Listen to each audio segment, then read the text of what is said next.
We're just going to get straight into it. So. Okay, right, we'll wait till everyone's in here. Yeah. Just wait for everyone to settle and then we'll...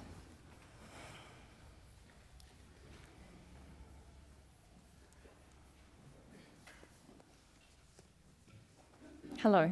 G'day. How are you? Oh, we're feeling quite angry, to be honest. Yeah, g'day. Yeah. My name is Violetta, Yeah. and I'm here with a number of women, Yeah. and we've been listening to you Yeah. this weekend, Mm-hmm. and actually we feel quite upset Mm-hmm. about what you've said about prayer. Yeah. Why is that, Violetta? Because we were taught something so different. Yep. Yep. And I was a nun Yeah. in the Catholic tradition. Yep. And I feel so angry that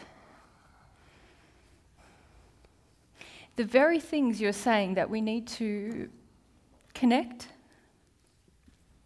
to our Father, we were taught were evil parts of us. Yeah. Yep. Yep.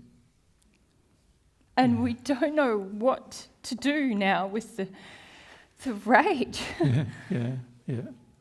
And do you feel so angry because you lived such a long time on earth with these ideas and concepts that you're now learning are probably false? Is that how you're feeling? Yep.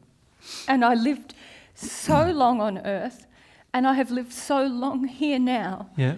And only now I hear that what I was taught was so wrong and that I have battled against was actually a thing that my Father loves Yeah. and that I need. Yeah. Yeah. And I feel I've lost so much of not only my life, but of my connection to that thing that I had as a girl. Yeah. Yeah, it's sad, isn't it? Yeah. Well, we don't know what to do. Yeah. Well, how long ago did you live, Violetta? In the 1700s. Yeah. And you lived in... Holland. Holland? Yep. And I lived from a girl of 16 till 83 as a nun. Yeah. Yeah, long time. I dedicated... Your whole life? Sorry. Whole life. Yes. Yeah. I dedicated my whole life to something which I feel it's destroyed me now. And I have lived so much since then, believing that I'm still sinning so much that I can't feel my Father's love, my Father's gratitude. I feel nothing, and I have blamed myself For it the whole time. more and more. Yeah. And this is the problem with false beliefs on earth, isn't it? Like, it's a huge problem. And people don't, on earth, really realise, a lot of people on earth think, beliefs are not that, I know you didn't believe this on earth, but a lot of people now believe that beliefs don't matter very much, but they have a huge impact on our future. Well, I understand why people say they don't matter, because I feel I have been through, since listening to you the last few days, I have been through so many thoughts that I let my beliefs matter too much.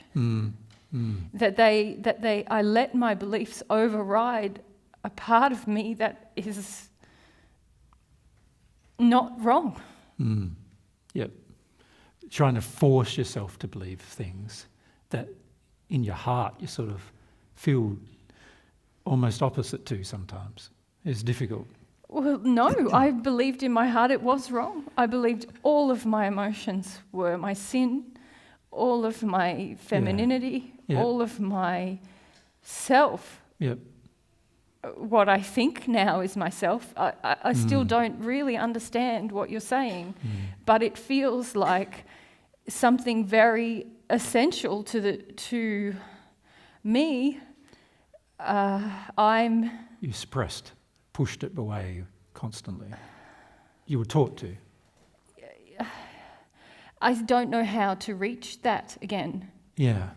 Well, your anger is the beginning of reaching it. So, It's hard even having it. It's I have it so much. yeah, like rage. Yes. Yeah, rage. About, what is it now? 400 years of lost life. Yeah. Well, I understand the pain. I do. And the pain is a direct result. It's not your fault. It's a direct result of teachings that you were taught as a young girl, that you started to believe and were almost, if you look back on it, probably even sort of forced into believing to a degree. Well,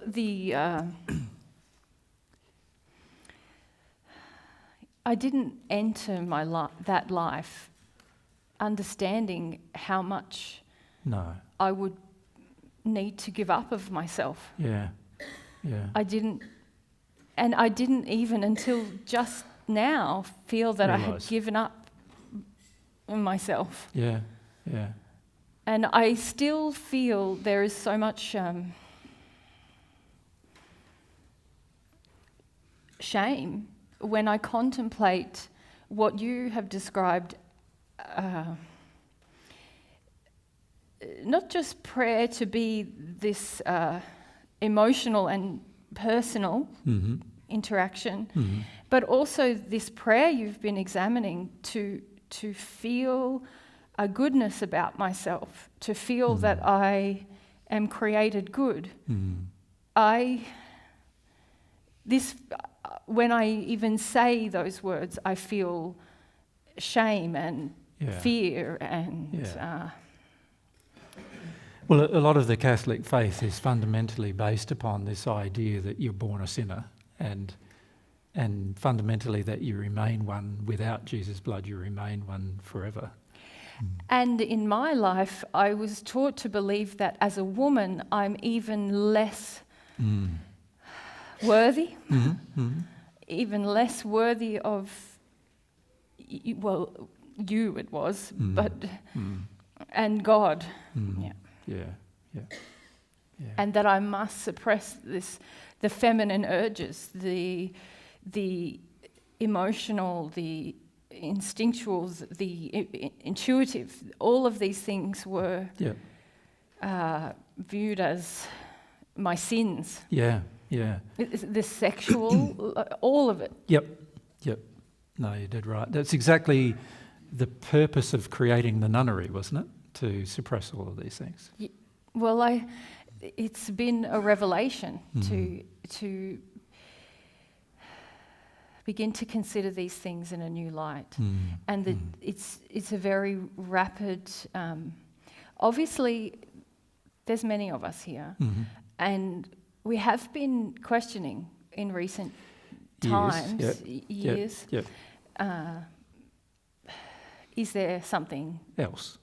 Something wrong? Is there something else? Yeah. We've tried so hard to live in a way that we thought was right and holy, if you like, and yet we still feel in darkness. We still feel very distant from our Father, and we still feel very well. What we began to discover is we felt more and more empty, and now to hear this, and so quickly, there's so many things that are changing, but also so much Sort of rushing in of emotion that's occurring. Yes, and the rage. Yeah. It's very difficult not to feel that. You want to sort of express it somehow.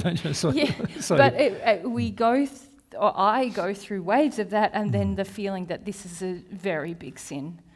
It is a very big sin for me to feel this intensely about anything. Yeah, well, this is something that is important to understand. When we have had something that has been false taught to us for a long period of time, that we've imbibed as true, and then we're taught a truth that shows how false the prior thing was, there is undoubtedly going to be some anger about that. because it's a lost period of time of life, you know. There's going to be some disappointment. But I must say that the main reason why it's anger is because there's also a resistance to the sadness. You follow what I mean? Yes. There is this, you know how you've learnt on earth to be very stoic, like bear things, to Yes. bear your cross, bear your burden. Yes, and I've come to sort of see myself almost from a distance. from outside myself. Yeah, like you're observing yourself rather than being yourself. Yes, and live totally in the mind.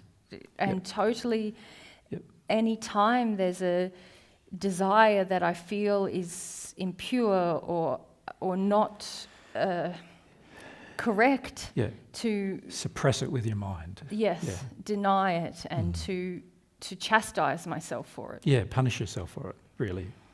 Yeah. Yes, and because of that, and then to find out that all of that was all unnecessary, is also such a disturbing thing, isn't it, to find out? So I understand why you feel angry. But it's your grief that is going to heal you, not your anger. So when you get angry, it's a way of trying to control, you know, the pain of something. You understand? So when you feel this angry, you're still trying to control the grief that's inside of you about having 400 years of lost life. Make sense? And the key is to allow, like, what I've learnt to do myself is to take my grief to God and go and just bear my grief there like I suppose you could say like an offering, you know. This is my grief and this is how I feel. I'm not sure if I don't feel angry with God right now. Of course, but how does God allow it? I understand what you're saying, but how does God allow this? Well, God didn't allow it for a start. The Catholic faith was developed by men right back in the 300s, and it was developed for the purpose of obtaining power over people. Well, they had it over me. Yeah. And it was not in accordance with anything I taught in the first century. And it's also not in accordance with God and God's views either. And God is if you feel God's feelings about it, you feel that God does feel that it's a very bad thing that was done to you. You must tell everybody this. Mm-hmm. Yeah. Well, we're trying to tell everybody. But you can see on earth the big problem is that if people want power, they create all sorts of regimes to create a structure for the power to exist, and then they support that structure through violence. Yes, right? But now I feel violent. I feel like I want to go to the earth and destroy every system. Yeah. They all seem now to oppress. Yeah, they do. You will, and like I said, this feeling that you're having is because you don't yet want to or feel you're able to cry about it, to just grieve. I feel feelings that are worrying to me, but I feel that if I cry, you're sort of letting... How will it be corrected? Yes, yeah. So it's sort of like a justice feeling with your anger. And this is the trouble with anger sometimes, is that you can sort of get to the stage where you feel like, but if I let go of my anger, then I'm letting go of anybody getting punished for what they did. And I feel still the indoctrination in me that if I cry, then I am weak and I am showing that this part of me, this emotional part of me, is useless and is... but that's not how God feels. Is my sin as a woman. Yeah, that's not how God feels, though. Your emotions are your power of the soul. It's the power of your soul, are your emotions. And suppressing those emotions is suppressing your true self, is how God feels. So the key is to... Remember when I was talking to the Muslim fellows earlier, to Hada, I was saying to him, well, we've got to at some point sort of honour God in this process too. So a part of honouring God is, yes, you're coming to terms now of how you were created, to be a feeling, intuitive, emotional being, sexual, but you were created to be that, right? Part of honouring God is, that's what I'm going to be, Yes, and I understand the difficulty you have crying. Yeah, and I really, honestly, I feel like I want God to honour me for once. I feel like I've spent centuries honouring this God. Yeah, but God already does honour you, but he honours the real you. He honours your sadness. He honours your feelings. He doesn't honour the person you were forced into becoming. And so what do I do with that experience that I've lived? You grieve it. That's the only thing that's left for you to do. That can't give me back. No, but you do not yet know what God's got ahead of you. So there are huge rewards for just letting yourself grieve and then embracing what God's got ahead of you. See, on earth, when you accepted the Catholic faith and you embraced being a nun, you were accepting what men put ahead of you. You understand? And in the process of doing that, you've borne the unfortunate results of that, which are suppressing the feminine nature that you have, right? Yes. That's the unfortunate results of just listening to men and then believing them. Yes. Yeah. And you were at such a young age when you believed them that you were just a child, really, when you believed them. And so none of that is actually your fault. It's somebody else's fault, as you now know, which is good that you know that it's somebody else's fault. Yeah. But your rage is your desire to avoid your grief about it. Does that make sense to you? It does, but I don't know if I want to give up rage. Yeah, I understand. But you'll find that a relationship with God and also the beautiful things that come from that, you have to get to that grief at some point. Does that make sense? The grief is the real feeling and the rage is the feeling you create when you don't want to feel the real feeling. And can I... How can God... I feel so angry with God, but also I feel so needy to be shown that God is not the God that I've been trying to serve and please. So first you're going to have to go through your anger with God about it. Now, I know that you sort of feel, oh, is God going to punish me for that? I don't know. Is God going to make my situation worse if I feel that? God isn't going to do that because God honours your honesty. Do you understand? Mm. So if you feel angry at God and you feel for a while like blaming God, it's not God's fault, of course. And it's somewhere I know that as well. Exactly. It's hard for... It's more men's fault, isn't it, than God's, that this has happened. Yes, the whole structure of the church and the men involved in it. Yep. And the wielding of power is really the main reason why it happened. And then the fact that I did this to other women as well. I taught them these things. Yeah, but... you could say by this stage you were, to use a more modern term, almost brainwashed into teaching them this way, weren't you? Yes. It wasn't... this is the trouble with teaching a child a certain set of beliefs, is that child, instead of feeling the freedom to explore different beliefs, the child ends up feeling that that is the belief and I must enforce that belief for myself but also for everyone I meet. And, God knows that. So you don't need to feel that sort of guilty or anything about those things. All you need to do is just grieve that it happened. It just feels like such... a mess, but also it feels like something that has been built up in me for so long. Not the anger, the beliefs. Yeah. The beliefs feel like concrete blocks of a structure that I've built. Yeah. And not only you built, right? So people even implanted them there. Yes, yes. And then you've built upon them. Yes. Built upon the false foundation. Yes. And you could say that's the foundation of sand, right? Mm-hmm. Yeah. I talked about. Yeah. Yep. And this is the trouble with a foundation, like a house built on sand, is that eventually it must fall. And you've just got to grieve the fact that all that effort was put into building it and all that faith was put into building it, and yet it was all false and it's just got to fall.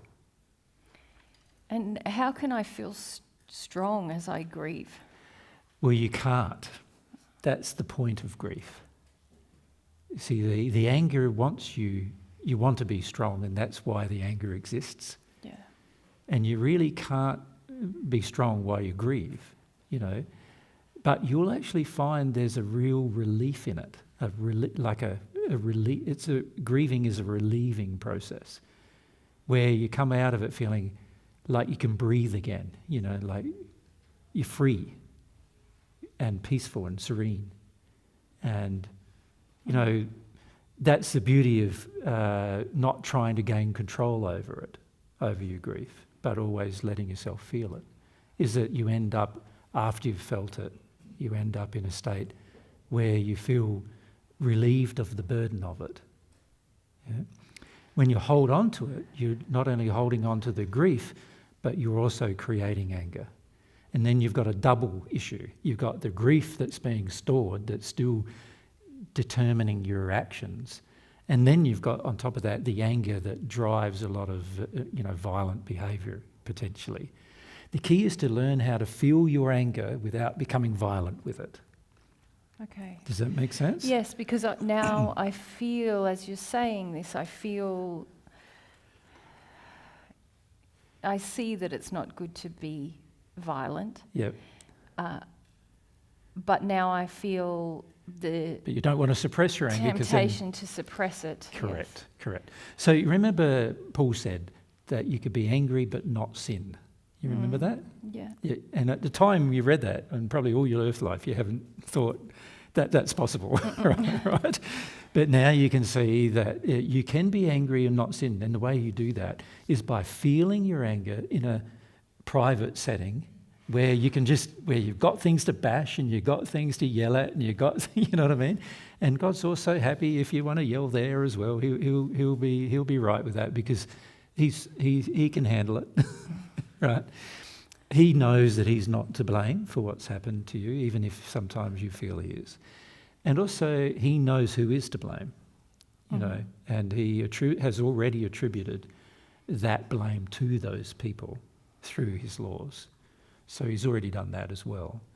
And after a while, after you get through your anger, you'll feel that, you can see that. You'll be able to even visit some of the people who, you know, were responsible for the establishment of those rules and laws, and you'll be able to see what's happened to them in their past and see that there is a burden that they bear that's way beyond even your current burden, right? So you will see the justice in it eventually, but I'm not saying you'll be able to skip to there. You won't be able to skip over the rage you have. You need to let yourself go through it, but you need to do it in a manner that's not going to get violent with others. Otherwise, then you sin and hurt others, you see. But you can feel and experience anger without becoming violent and destructive towards others.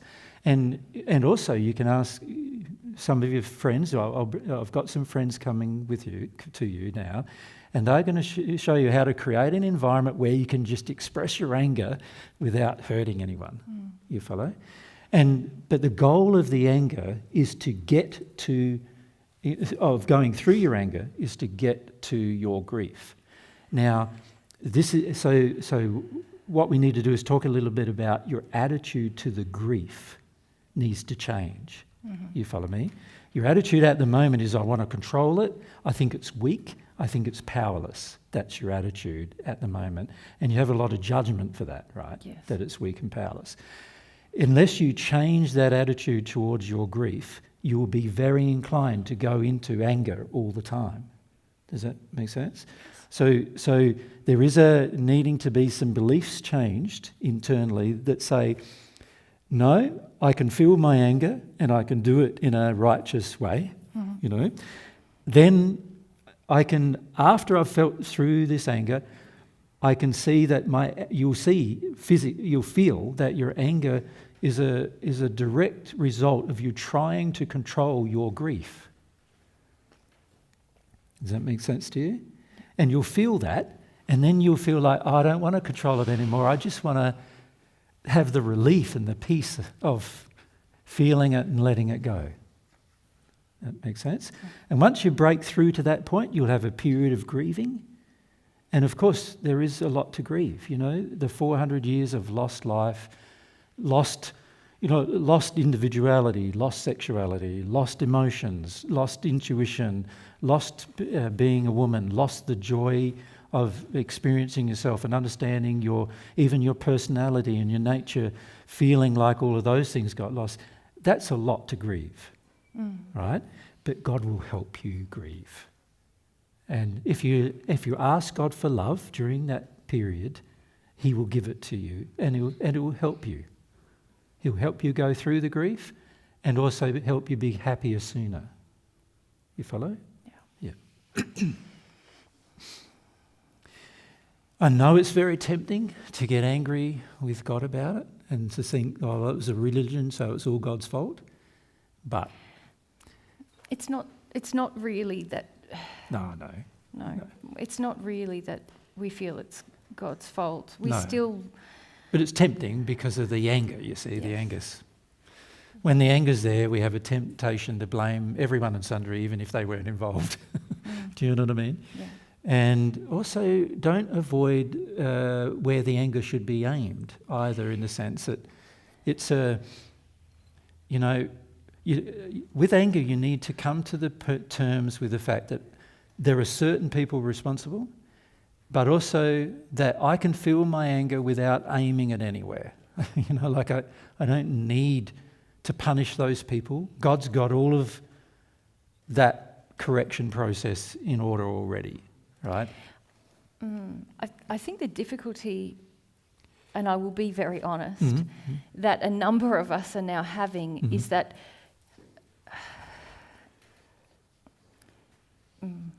it's very hard to say. That's all right. That's all right. That we can't listen to men anymore. Yeah, I get it. Yeah, I get it. And it's very hard to say that because we don't. Yeah, but it's the truth of what's happening. You're my sister, but I understand. Like, you've been what I would view as abused by men all of your life. And the way they've abused you is through your beliefs. Do you understand? They've taught you false beliefs and abused you by using those beliefs to abuse you. And so that's no different than violent abuse and no different than sexual abuse and those things did happen. Yeah, that's right. Those things also happen, particularly, right, by other men, religious so-called, as well, right? So God understands why you feel the way you feel, right? And I do too.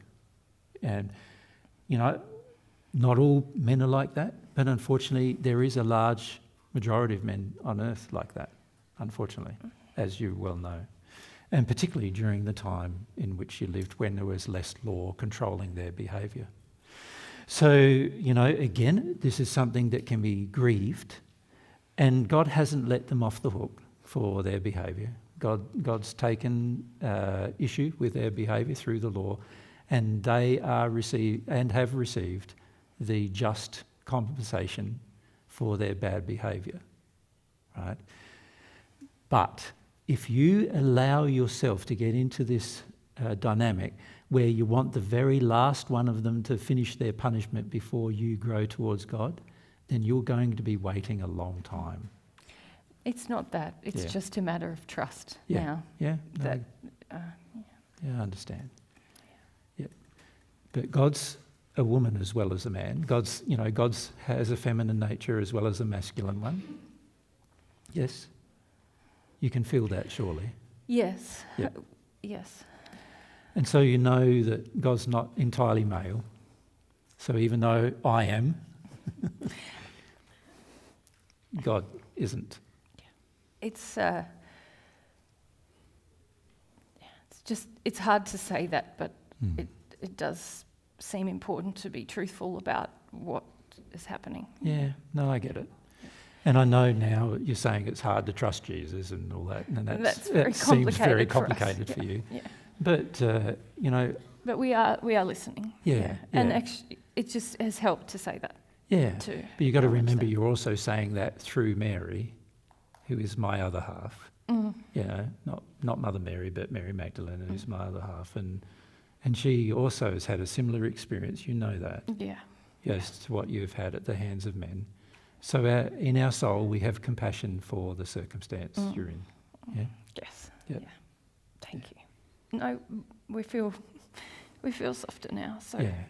Just be okay about your anger. It's okay to express it. The women that I've asked to come, they're with you now, and they'll be able to help you sort of create an environment where you can express your rage and then get into your sadness. And when you feel blocked, it'll be because there's more rage to feel, and then you express your rage again and you feel some sadness. And after a while, you'll get used to getting to the point where you no longer need the power over your sadness. Mm-hmm. And once you get to the point where you don't need power over your sadness anymore, you won't get angry anymore. Make sense? Yeah. But also don't forget to ask God for love.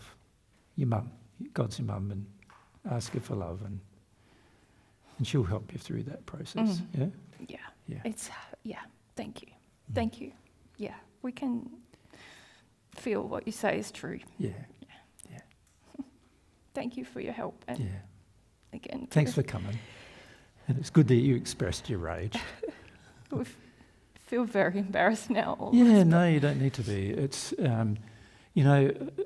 there's so many people of religious faith who have lived these very stoic, shut down lives, thinking they're doing the right thing, and all of them have got very similar experiences that you are going through now to have.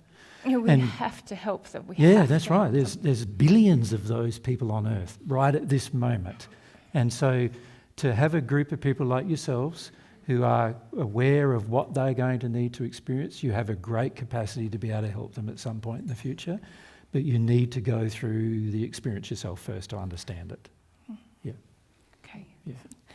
Thank you so much. Yeah. I'm very sorry that you've had that terrible experience.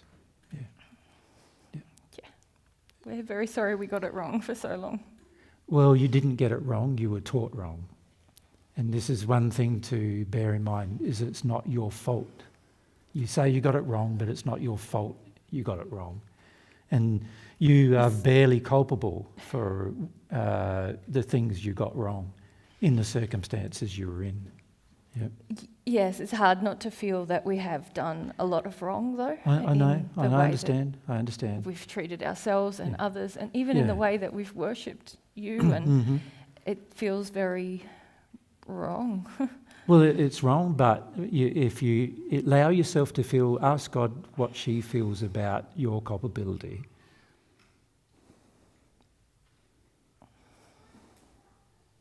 Mm-hmm. Less than we think. Less than you think, yeah. Yes, and that's worth remembering too, right? Because one of the traps you don't want to get into here is blaming yourself for what you did after you were indoctrinated into a process. Yeah? And you were indoctrinated into a process at such a young age, when you were a little girl, that it was highly unlikely the rest of your life wouldn't occur, given how indoctrinated your whole family and how you were pushed into that life, and what they wanted from you, your family wanted, and then the religious faith wanted. And you were taught that this is the way you worship God, by giving all of these people all the things they want. And this is, this level of indoctrination that's occurred is fundamentally like getting a child and moulding its mind to the point where it's incapable of thinking and breaking away from it for hundreds of years later. Do you understand? Mm-hmm. So don't be so harsh on yourself about it. You follow? Okay. Yeah, God's not going to be harsh on you about it. Mm. Yeah. Okay. Yeah. Thank you. Yeah. Yeah.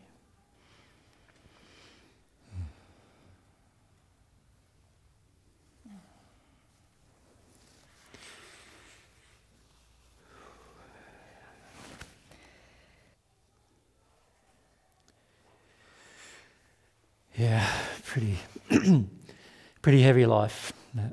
Mm.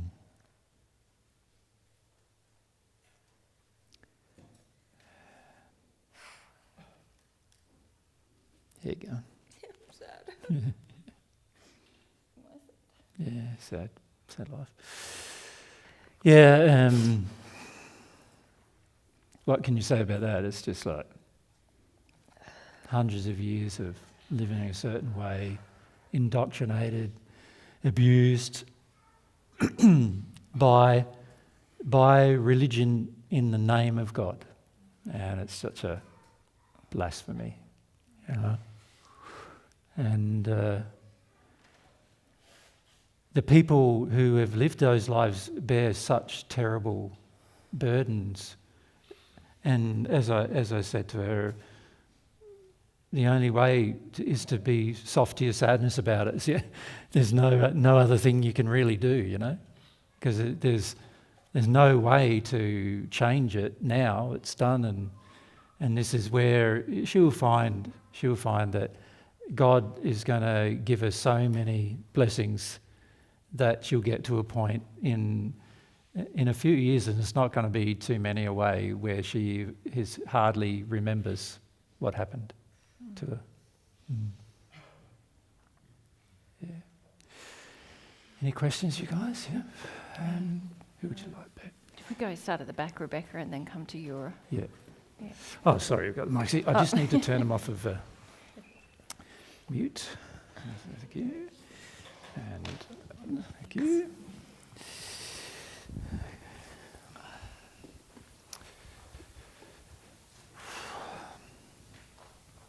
Thank you. It feels like we just witnessed such an example of God's mercy and love and everything in the prayer. But Yeah. why now?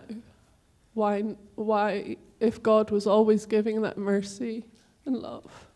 Why now? Why? Sorry. Why Why now? With regard to the women in particular, you were saying, Bex, or Why are the women receiving God's tender mercy and desire and everything in the prayer now? I'm not sort of understanding your question. Well, the Maybe last Mary. few hundred years. Yeah, because they before that point, they weren't really looking for something being wrong with what they were doing.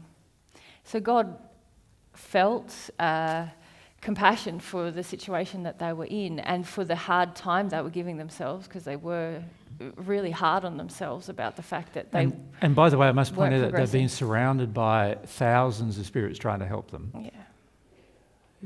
for all that time. But their will was so engaged in what they had been taught on earth that they had to sacrifice more of themselves, and that it was obviously the part of them that was a problem, that they were in a state of darkness and that they weren't progressing, or that they couldn't feel God. Yeah. It shows the power of asking, doesn't it? You know, reflecting and asking, and yeah. Yeah, what happened with this group was that once our spirit friends, we organised with our spirit friends in advance what we're going to talk about a bit. And I said to our spirit friends some time ago that we want to really focus on relationship with God and prayer in this coming series of talks we do.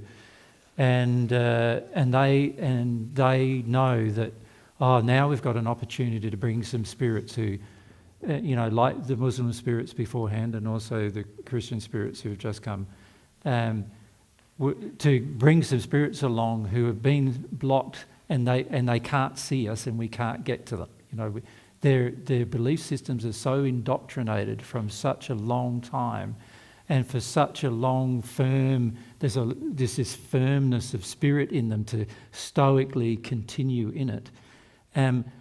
Our spirit friends might have been able to help them like hundreds of years ago, but the trouble is these women couldn't even see them.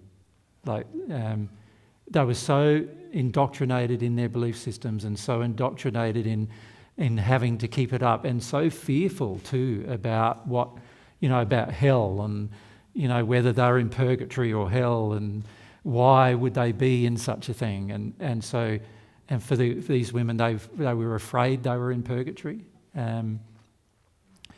which is a sort of like a Catholic doctrine teaching you about not in hell where you're burning, but in purgatory where you're in no man's land, And so, they knew they weren't in hell as it was defined to them in their religious beliefs, but they didn't know, they knew they're not in heaven either.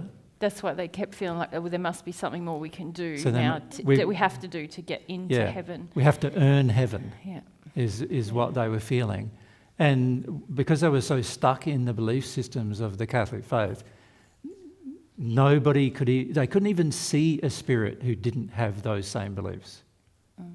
Right? Yeah. So that's a beautiful thing about us talking about prayer on this trip, is that that's something that they think about a lot, So that's the attraction.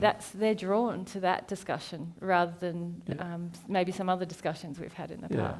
So. And of course they're drawn, and then they hear all these other things about emotion and desire and sexuality as well. We've talked a bit about that this weekend, haven't we? And embracing your soul-based desires. And they're hearing all these truths for the very first time just this weekend. The very first time in their entire life that they've heard these things. And what would you do? 400 or so years of living in an indoctrinated lifestyle, hoping you're going to earn heaven by doing it. And then, somebody on earth is teaching about things that you then realise that all of those things were blocked from you by your indoctrination from others. Like, you can understand why the rage would be there, right? You can understand why somebody get pretty angry about that, about all that lost life. Yeah. And there was quite a bit they went through also just having our identity confirmed as well. So Paul came, they were attracted, and then Paul came, and then I didn't know this till just this moment, but and they were like, oh, okay, we recognise you, and then he sort of added weight, I suppose, to what we were saying, because he could confirm who we were, and it's nice for them. So when Mary says Paul, the Apostle Paul, she's referring to that you would have heard of.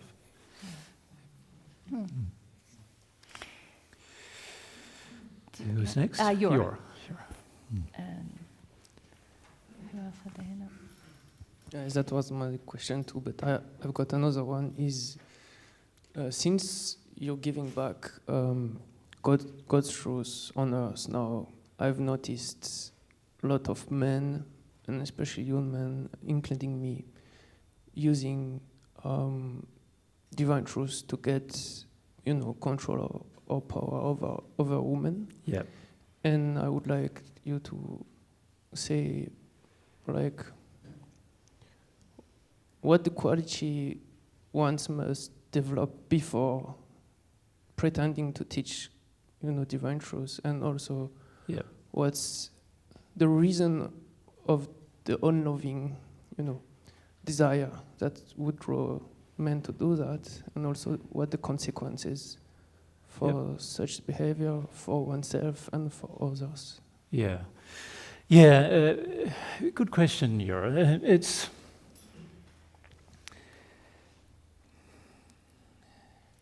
There's been many hundreds of thousands of years of men trying to dominate women, unfortunately.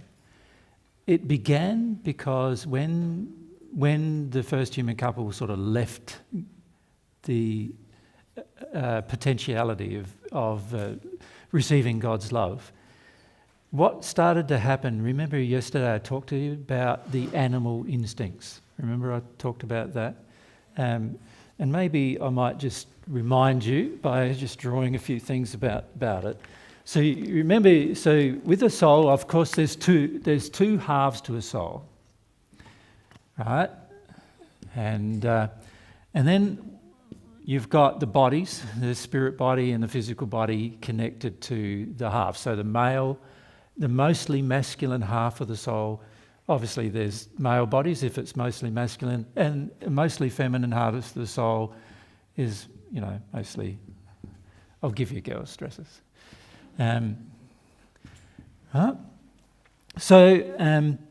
Of course, if the soul is dominantly masculine, then both halves are masculine. And if the soul is dominantly feminine, both halves are feminine. But the same principles apply in the sense that there's two halves of the soul. We've now got the half of the soul sort of separated. You could say it's separated by consciousness rather than reality. In other words, you're not aware you're joined, and so you're not joined. You don't act like you're joined. You only can be joined when you become aware you are. And awareness is not an intellectual thing. You can imagine you know, but you don't. It's only when you feel it that you know. And so what happened over centuries after the, you could say the fall of man, which if you read the Paget messages, which we encourage you to do, that's why we gave you the gift, right? If you read the Paget message, you'll see we referred in there to the fall of humankind quite frequently. And a part of the fall involved the man realising that he was in a more powerful body than the woman. And in the realisation that he was in a more powerful body, he started to recognise that he could use his physical traits to dominate her. You understand?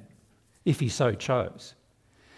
And unfortunately, due to the fact of being removed from the soul, from their soul feelings, they chose to do that, right?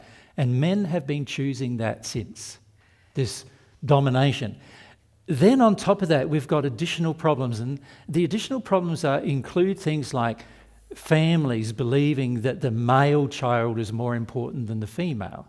And that comes from this whole idea that if you have a male child, he'll be able to dominate things. He'll be able to, save your fears. He'll be able to, go to war for you if he has to. He'll be able, and, having women going to war when they're in slighter bodies is more difficult because they're always going to get overpowered by the violent brute of a man who's in the bigger body. You understand?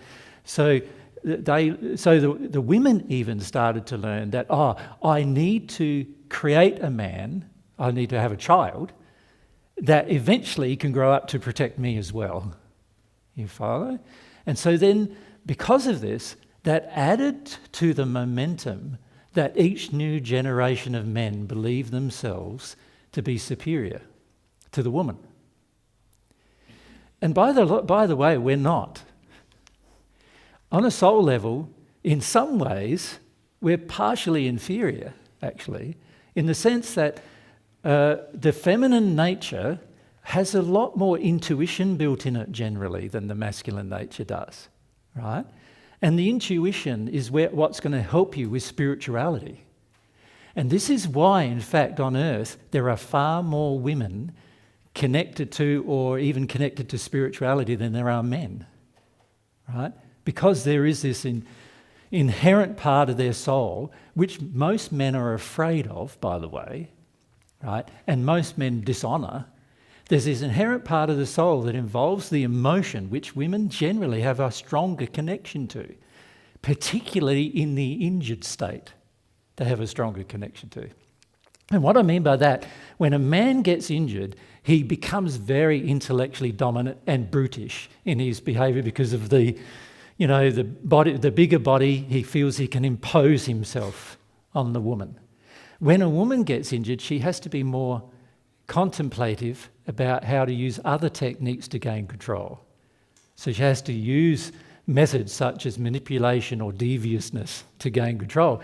These methods are more connected to the soul rather than to the brute, to the animal, they're more connected to the soul. And so naturally, even though it's an injury, oftentimes she's still more connected to the soul doing it. You follow? Right?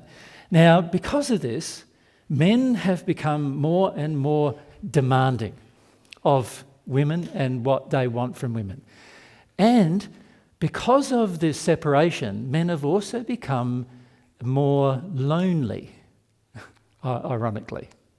And when I say lonely, what I mean by that is they feel themselves to need a woman while at the same time feeling they want to dominate her. So this is a very strong dichotomy, really, that occurs in most men, is they feel themselves to need a relationship, but when they get one, they then want to dominate the woman and dominate her thoughts and dominate her feelings, thinking that that's how they keep her there. And rather than relying on her love for him to stay and keep bound together, they're now relying on their domination to keep things bound together. Does that make sense? And so every man on earth, unless you're perfected in love by God, every single man on earth carries this injury. Right? So, it's a heavy injury. You know, you've been present at some of our discussions with the men in our local area in Australia, and you know how forceful I am with them about this problem, don't you? I've been very outspoken about it, and I was very outspoken about it in the first century. That's why there was a lot of women following us in the first century, because I was very outspoken about it. It's also why a lot of the men in the first century were so angry with me when they were following us, right? Just like a lot of men following us now are angry with me. Many men, I get emails from men saying, you don't like men, you like women more than men, and all this kind of stuff. Of course, I also get that from women, unfortunately. So it's not true. I have a balanced view of men and women's capacities and powers, but it is true that many men carry these injuries of the dominant, brutish male, and I have seen it in what you believe to be the most gentle of men, right? Carrying these injuries. And there's a point to be made here about the fact that, because it was a good question you asked, but you're saying in the context of divine truth teachings, you see a lot of guys still engaging this same behaviour. Using teachings actually to manipulate the woman into doing what they want. Yeah. Very, very bad. It is. It's bad on a number of levels. One is, of course, you're using God's truth to try to harm another person, which means that it's not really God's truth anymore, but you're manipulating the words of what you've heard to try and harm someone. But also, a lot of you guys who engage with this like to appear that you're not like the brutish man, because you're somehow, quote unquote, more modern, spiritual, you're sensitive. And this is it's exploiting in the women a feeling of, I desire a man who's connected to spirituality. I desire a man who somehow acknowledges emotion and is more open to new ideas, open to me being myself. And then when you engage in those same domination addictions with the women in that context, it's actually trying to control a very important part of the woman, which is her spirituality, and the most important part. Yes, trying to gain domination over her spirituality, her sexuality, her emotionality, and her physicality through these spiritual principles. Through beliefs. Yeah, and that is some of the biggest harm you can do to another person, is to try to dominate or control their will, trying to dominate their spirituality. Because when you just dominate a person physically, that's a big harm and a big sin, but they still have the freedom of their emotional self and their sexual self and their spiritual self. But when you engage with these spiritual principles to dominate the person, now it has the power to suppress them in every area of their life. Yeah. So you asked about the consequences of it. There's very extreme consequences on the receiver of such domination, but also upon your own soul. Far more upon the perpetrator. Of course, yeah. Most men stay in hell for much longer than women do. That's an actual fact. And the main reason why they do is because of their treatment of women. That's an actual fact. And many men who are in hell don't even think they deserve to be there. That's also a fact. But they are there. So, so many men pass without thinking they have the injury. Every one of our friends in the first century, almost all of them, those who had not received God's love very much at all passed with at least 50 years in the hells afterwards because of that injury of how they treated women, even though they knew the truth. Yep. And the sad thing is that it is just a group of emotions that men can feel through. Yeah. Their own feelings of, there's fears that are involved, fears about women's expression of themselves, of sexuality, a feeling of needing to gain worth from a woman. There's feelings of sort of... I'm special, she's there to serve me, she's there to support me, she's there to make me feel good about myself. I need that. It's actually quite an insecure position because you feel you need this from a woman in order to feel okay as a guy. If you're willing to feel, I don't feel so good as a guy, a lot of those addictive drives start to diminish. But there's a lot of resistance in men to feeling those feelings that I don't feel very adequate as a man. Not only that, a lot of resistance in men just to grieve. Like most men are just like terrible at crying. All of you girls know that, right? How many times you notice he wants to cry, he needs to cry, but he won't cry. And then sometimes you girls get a bit freaked out when he starts crying. Why is that? Because you want the strong guy who doesn't cry so that you can cry safely. But he needs to cry. You got to let him do it. You know what I mean? And also he's not strong, by the way, he's angry when he doesn't cry. Yeah. People who don't cry get angry. That's what they do. And so you're just going to be dealing with a big, angrier monster than you're dealing with before if you don't let him cry, right? And, it's a disaster, really, what's happened to men in the sense that men feel that crying is a weakness, it's a woman thing. How many times have you heard in your lifetime somebody say, "Oh, you're going to be a girl now, are you?" when you got emotional about something? As a man, how many times you heard that? And how many times you hear it not just from a man as well? Quite often you hear it from women too. If you don't hear it, you feel it, don't you? Yeah. It's full on, yeah. The amount of judgment against crying that men receive on the planet, from other men in particular, but also from women, is intense. And so they grow up believing that they've got all these injuries of wanting to be like, And maybe not feeling that good about yourself as a guy. Yeah. But not wanting to grieve any of it. But not wanting to cry anymore because you feel like, well, people are going to project more at me that I'm inadequate. Yep. So then you engage all these big addictions that end up harming other people. Yep. When the solution is quite simple, but not many people are aware of what really needs to happen. Every man I know from the first century that I had anything to do with, every one of them had to cry a lot longer than every woman who I knew in the first century had to. Every single one of them. Because they did a lot more bad things that they needed to grieve and eventually repent for. And so they just had a lot more crying to do. And because they found it so hard to cry, it took them a lot longer as well. It took them a lot longer to deal with it. They just refused to deal with it for a long time. And then, we have friends who are now celestial spirits, but when they passed, they were deep in the hells because of their behaviour towards women.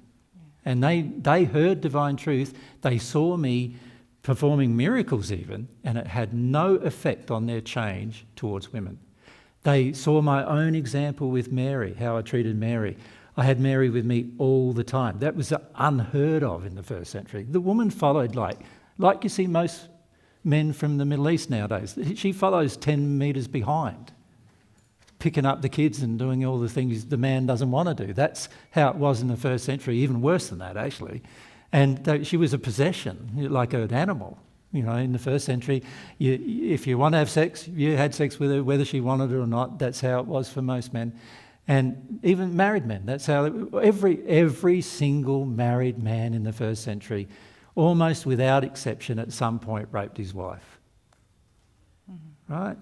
They had some terrible, terrible attitudes towards even their own, like, partners, their own wives, who they treated as their possession. Now, many of you guys have exactly the same feelings, but you don't want to own them. You follow? And you're going to, when you start receiving some of God's love, you'll start seeing those feelings that you have, and you'll realise, whoa, that's pretty heavy. Pretty heavy that's in me. And some of you will feel quite ashamed of it, but it's whether you're going to be able to grieve about it and work your way through it as to whether you actually will grow. Yep. And by the way, many of you men think I'm exaggerating, and I'm not. You're going to have trouble with it. It's going to be hard for you to deal with it, and you're going to at times feel like it's hopeless, and you're going to at times feel like you want your addiction back, and you're going to believe that your addiction is good, and it's not. Because look at the damage it does. Look at the damage that men did to, what was her name? Violetta. Violet. Violet. Violet. Yeah. Look at the damage done to her. Like, the spiritual domination of her also created emotional domination of her, sexual domination of her. She was raped many times by ministers and priests and parishioners even, and all sorts, right? And then also the physical domination of her for her entire life on earth up until she died at 83 years of age, right? And like, when you think about how like desperately bad that is for a person to live that kind of a life, and that men dominating her, firstly spiritually, caused it, Allowed it, like created the conditions for it to occur. They caused it. Then you can see, well, as men, we've got a lot to change in order for that to change. You think about it. In how many countries of the earth right now can women vote? There's still countries on earth where they can't. In how many countries on earth like 100 years ago could women vote? Not many. Hardly any at all. And if you put it 200 years ago, there was no single country where women could. Not a single one. And that was only 200 years ago. That's only 4 or 5 generations of people, if you think of a generation being 50 years. That's not long ago. Those emotions are there inside of this generation too. And you see it playing out everywhere. Everywhere. Why is it that women are paid less? It's because of this emotion. Why is it that most women stay home looking after the kids? It's because of this emotion. Why is it that most women grow up believing their only decent role is to be a mum? It's because of this emotion. Try being a woman who hasn't had kids in this life. And feel the projection. Yep. Some of you've had that experience. Yeah.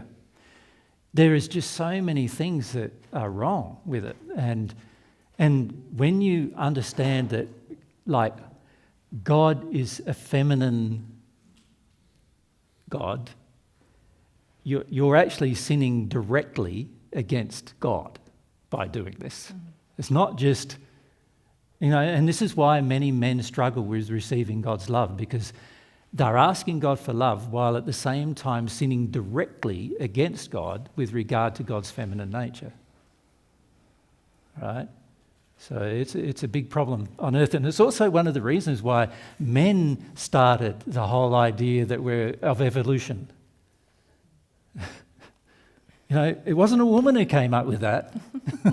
It was a man who came up with that. The reason why a man came up with that is because it supported the domination of the brute.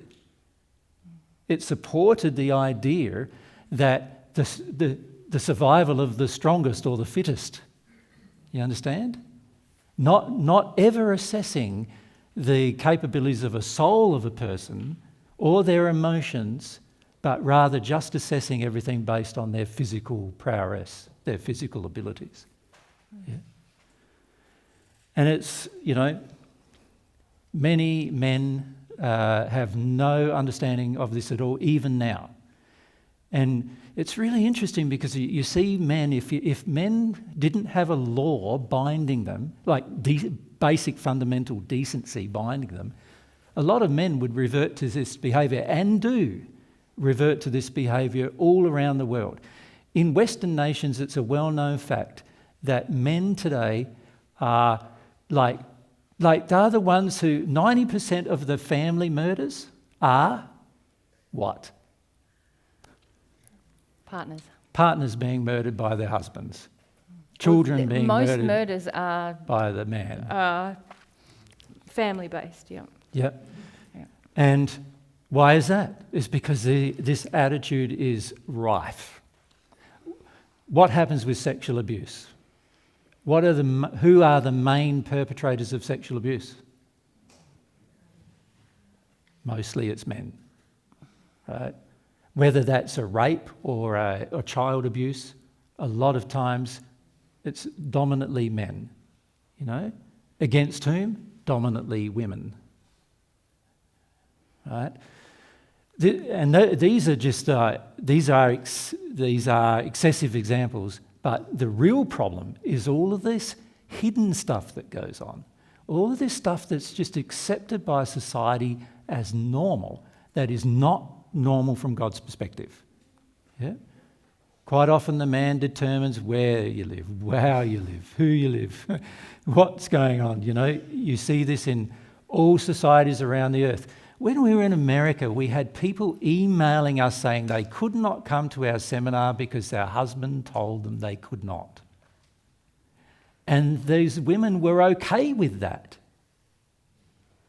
So not only are the men at fault, but also the women are at fault, just accepting it as if it's normal. I'm going to keep my relationship with my husband, even though he's controlling my behaviour. So it's everywhere. And they're still everywhere, on earth, still everywhere. We see it everywhere we go. It's a major topic of conversation when we talk to people as to what's blocking men from receiving God's love. You can't expect to sin against the feminine nature of God and then get God's love. You can't expect that. God's saying, no, improve your treatment of the girls, guys. Improve your treatment of them, and then you're capable of receiving some of God's love, right? But a lot of us, there's so many emotions involved for men too. It's that we could talk about for quite a few weeks. But I just wanted to say that to you. It's a good opportunity to say that to you because of your question, Yora. And it's important to understand that it all began when we all started stepping away from the fact of you could call it what are God's priorities of the soul versus human priorities of the soul.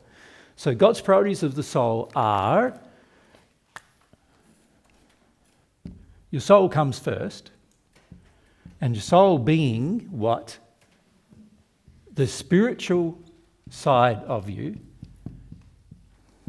comes first, then comes the emotional side of you, and then comes the sexual side of you, and then comes the physical side of you. And the physical side of you includes the physical body as well as the spirit body. The spirit body is a physical body that exists in the spirit world. When you do pass, you'll feel it like it's your new physical body. That's how you'll feel it. So the physical body, right? Physical, is that how I spell it? Maybe if I can. I can't see, John. Right. There's the priority system as God sees it, as God established it to be. Most men, what do they see as their priority? either sexual or physical first, don't they? So either sexual, physical, or physical, sexual. And then when they look at things like emotion and spiritual, what do they think of that, most men? Emotion is like pathetic, right? Unless you're angry, which is good. Right? And then the spiritual side is like, oh, well, yes, there are men, of course, who have a spiritual side, but they still use it to dominate women generally, right? And there's so many faiths on earth, like the Christian faith dominates women. The Muslim faith dominates women. The Hindu faith dominates women. The Buddhist faith dominates women. All these faiths that are so-called benign dominate women. The New Age faith. In the New Age faith, I have seen sexual predator after sexual predator go to each New Age group, finding another woman to have sex with and using their so-called connection with spiritual thing to get that happening. The so-called New Age faith has embraced the thing tantric stuff, where you have these men that are just dominating women sexually and telling them that, you Wells, you need to heal these men sexually by having sex with all these men. We've met here in England, in fact, one group we did here in England, there was 160 or something people who came along to that group, and a good 40 of them were women who were in cults, like one cult, associated with the domination of women by those women being encouraged to have sex with every man in the group.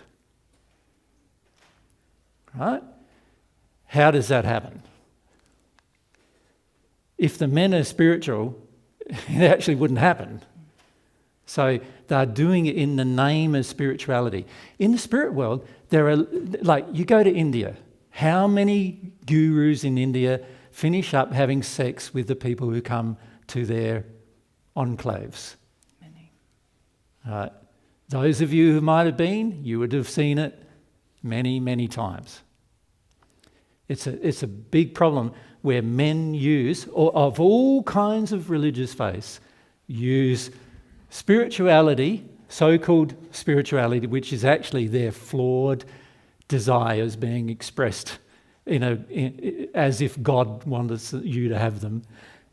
And they use that to crush women into submission sexually and emotionally. Yeah. And you can see why there's so many problems with it. Yeah. So it's a big issue. There are dire consequences for your soul doing it as men. And there are also bad consequences for the women who are abused by it, of course. And naturally you can understand why they're upset. However, many of the women find it much easier to deal with the consequence than the men do the perpetration of the action. The reality is, when you become a perpetrator, where you take power over others, you will always find it much harder to heal from it. Right? And so this is why there are more men generally in hell than there are women. Because the men find it a lot harder to heal from their desire to perpetrate bad behaviour than the women do from trying to heal from the abuse. Make sense, Yor? Yeah, it does. Yeah.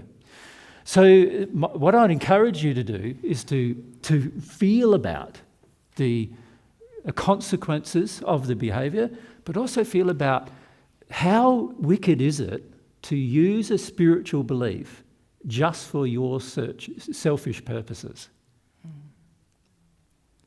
You're using the highest form of a person for your selfish sexual and physical and emotional needs.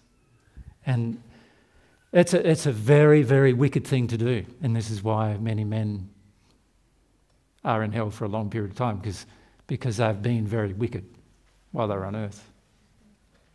Yep. Is the question at the back related to this topic? Yeah.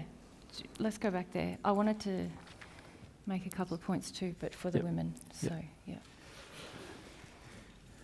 Sorry, Jesus. Just a little clarity on it with Violetta. You said that you use Ephesians. You use something from Paul's writing from the Bible. Yes. Which was it? It was... Be angry and sin not. That you can be angry and not sin, yes. So you were just referring to that specific words, but not endorsing the writings of currently Paul. as in the Bible. Correct. Okay, good, thanks. There are many things in the Bible that have been, that are portions of it have remained that were of the original. And that's one thing that was of the original that Paul actually did write. So you were endorsing Paul's. The question was, you were referencing it, but were you endorsing it? I understand what the question was. What I'm saying is that particular statement that he made, he did actually make. And also, I agree with it. You can be angry and not sin.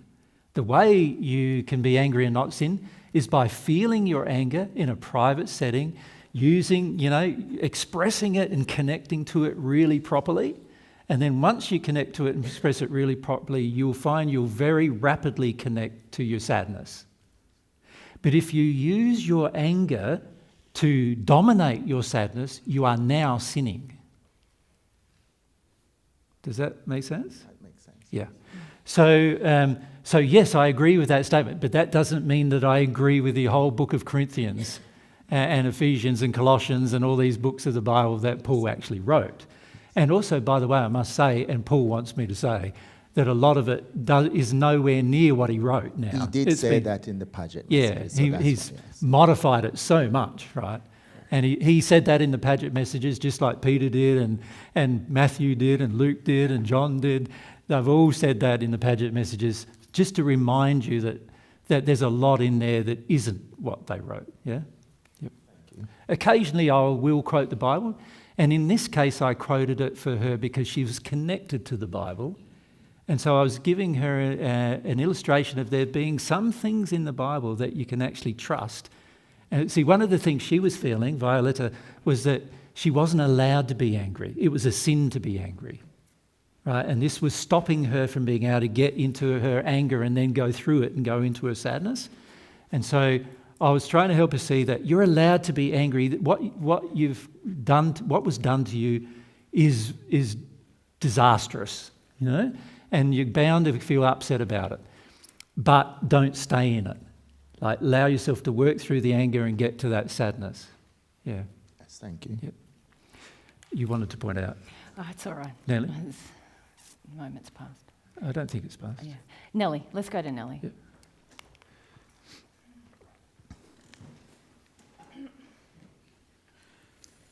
I realize that I'm quite angry towards some men in my life. Yep, understandably. Yep, come on.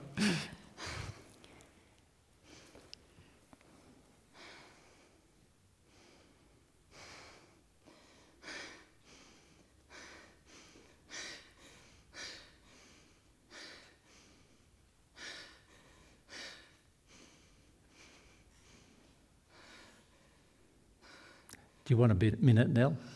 Yeah. Just ask somebody else and then you just Anna. have your feelings. We'll go to Anna there. Anna.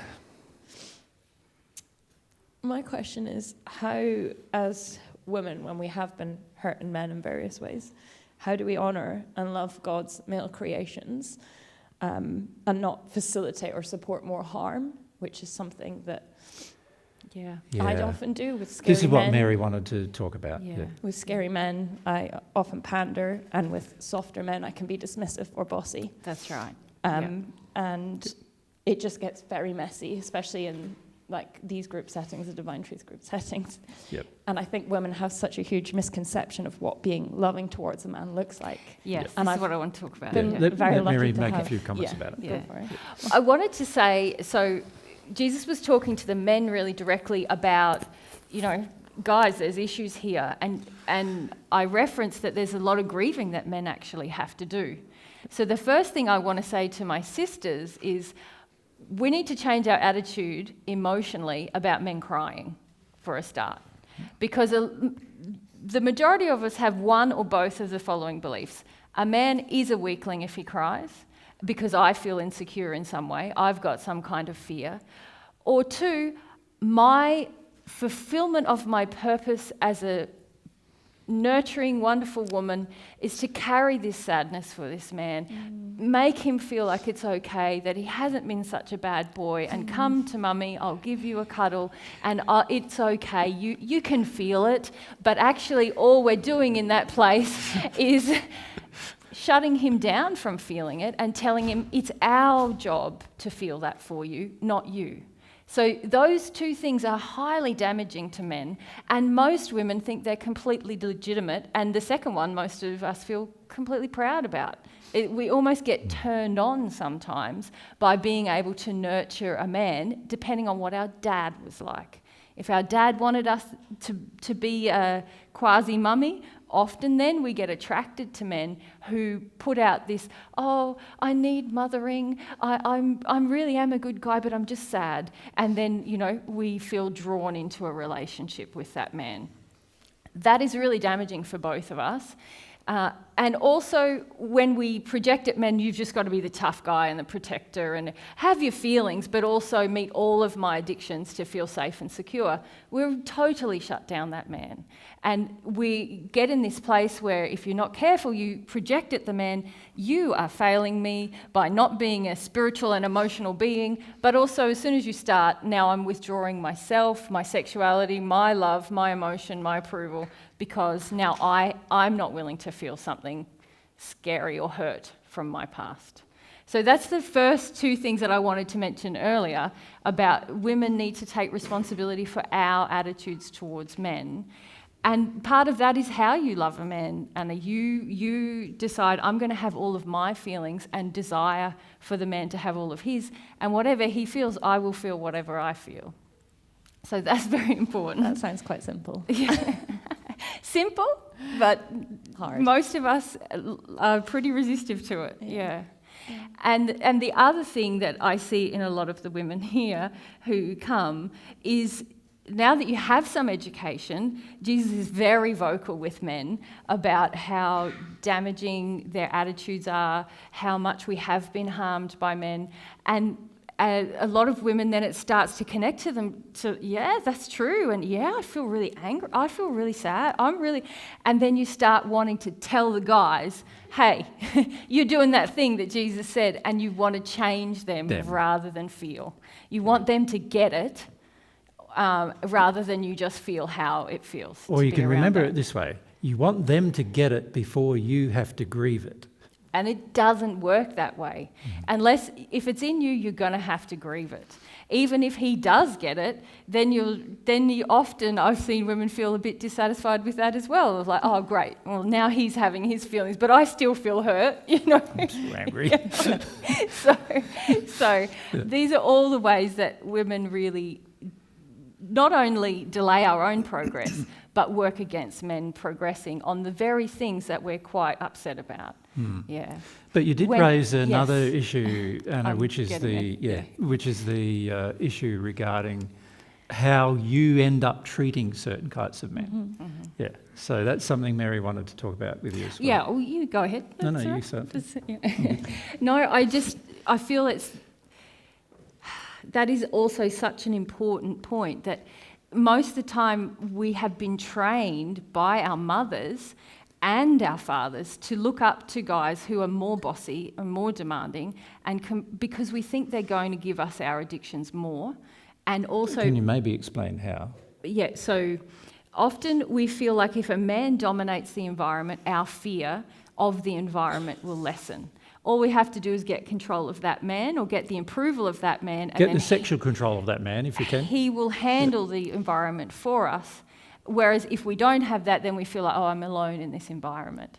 So this is why women often give more attention, more accolade, they seek out men like this more, because it's really selfishly trying to avoid certain fears within us about how's everyone in this environment going to respond to me. Whereas if I have this, he doesn't meet this addiction. It was one of my big problems in the beginning. If I have this guy who's willing to dominate some people and feel superior to people, most other people in this environment will agree to what he wants and what he says, and then I feel like, oh, not just like everybody is less of a threat to me. So we tend to give these men more of ourselves, more of our time, more of our... we listen to them more, all to... It's not the primary reason, though. Try to manage that fear. Say more. The primary reason is because you're scared of them. Yeah. Yes, So that's what I was going to say. It's not... I've just got to manage one guy, not all the guys or all the people. So you want him to manage all the guys, but now you have to manage the one guy. I was getting there, wasn't I? But I stopped myself. But it's like if I withdraw from him, then there's him and all the other people. And he's probably the scariest. So if I deal with the scariest and get him under control, I feel like... Yeah, it's more to it even than that. Go. And that is that most women have learnt that they feel that they can grieve. Most of you girls feel this way. You can cry if you have to cry. But when it comes to feeling afraid, that's when you get angry. You understand? Many of you will recognise that, you know, you can handle crying if you have to cry. But when you feel like you're scared, now you don't want to feel fear. You want to feel anger. You want to get power over your fear. Now, you know, with men who have been taught a lot of times by their own mothers, ironically, to be feeling superior, because they feel superior, you're automatically feeling like you are lesser than them in their eyes and therefore at risk of their poor treatment, which of course you are, right? And so there is a stronger desire then to pander to those men, but unfortunately what that does is it turns them into bigger monsters. It makes them feel more justified. More important. More important and more justified to treat you badly.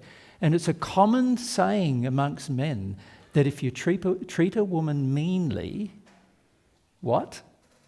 You keep him keen. Have you heard that statement?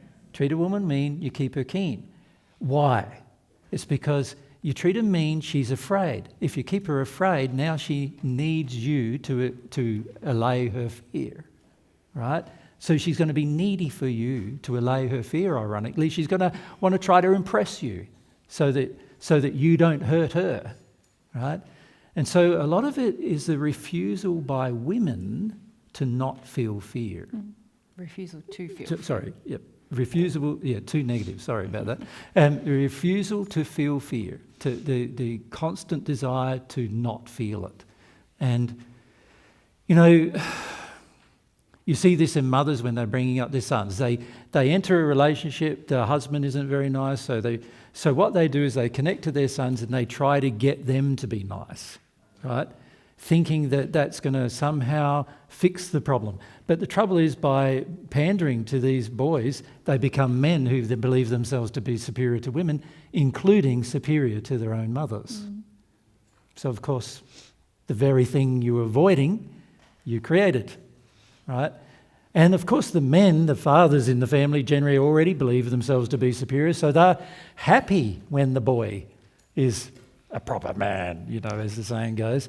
And so when the boy is mummied, of course, the father usually dumps on the boy a bit, right? Because he's pandering to mummy too much, you know. He needs to be his own man type of feeling. Ironically, partially true, but he's saying he needs to be his own man, but he wants it to be brutish. He wants it to be like have power over her, right? And so he's getting a feeling of favoritism from his mother and a feeling of attack from his father. So now he's anti his father, he's in competition with his father for his mother's love, right?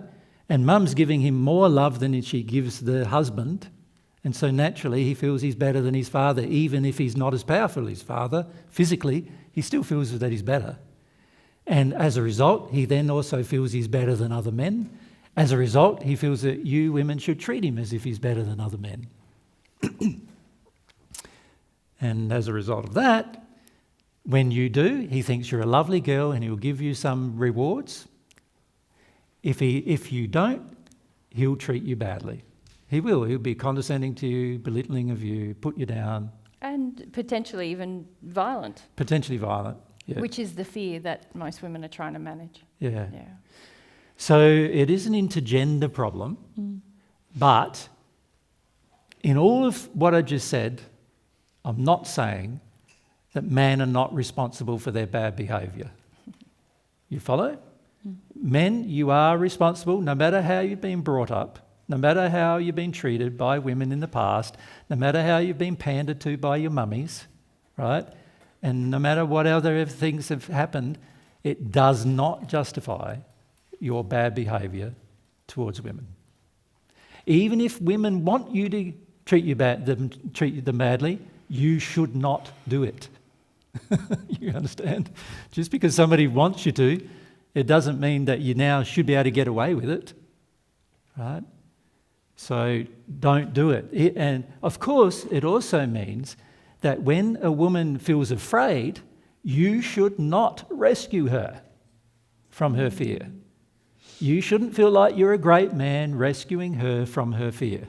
If you do, that's a part of the problem. You follow?